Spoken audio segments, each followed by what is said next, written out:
Hi, this is Stephanie Hawkins. I'm going to start this week's post by reflecting on the Leadership Skills Questionnaire by answering the first question to this week's blog, which was, what skill described in Chapter 7 of Groher Murray and Langen and identified on the Leadership Skills Questionnaire would you use to secure needed resources such as staff?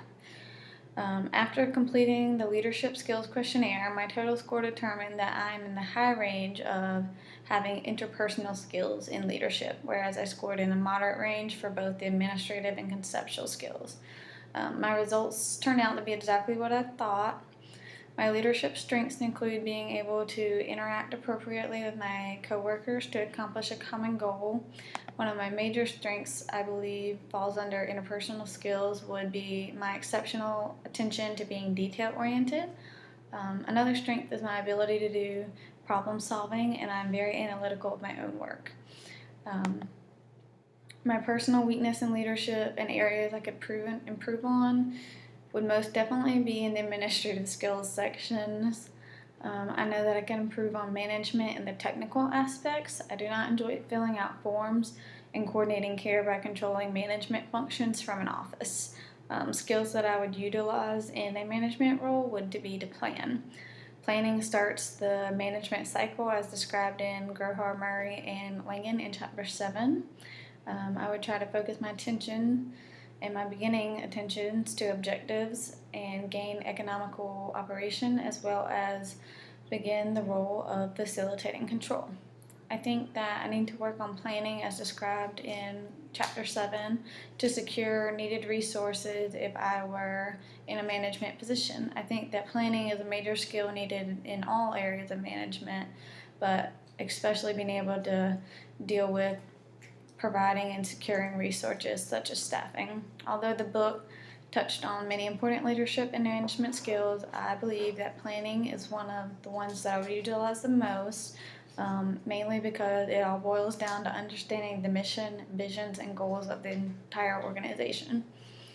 So, moving on to question 2, how would you use the published literature in the process and our practice activity researching an article on transdisciplinary care?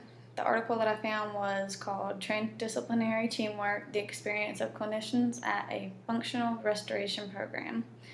The reason I chose this article was because it focuses on the concept of teamwork in various levels. The article describes the transition and steps taken as an interdisciplinary team to providing a transdisciplinary model of care in a functional restoration program for clients with chronic disabling musculoskeletal pain. As many healthcare facilities have already adopted the interdisciplinary teamwork, but not many focus on the transdisciplinary model.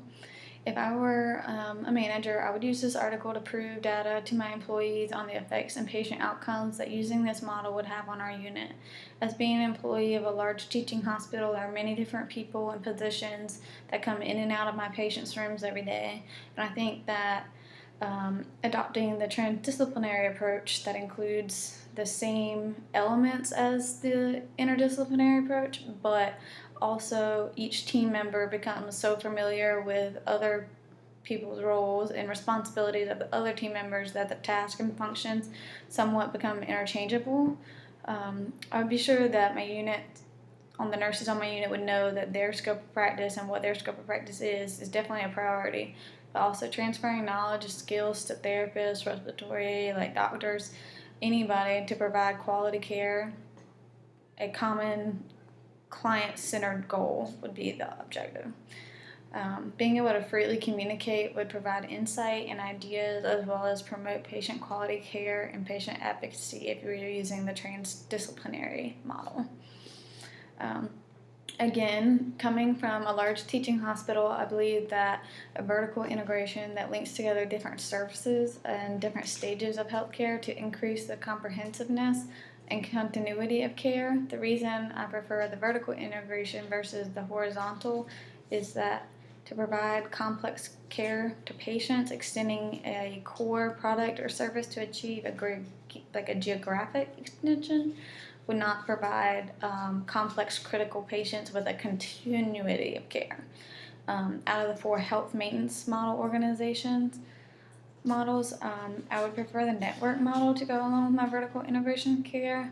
With this being said, I prefer the network model because this model helps this group practices cover a widespread geographic area, but they're also able to incorporate the physician services to be able to offer more choices, therefore being able to provide a better continuity of care.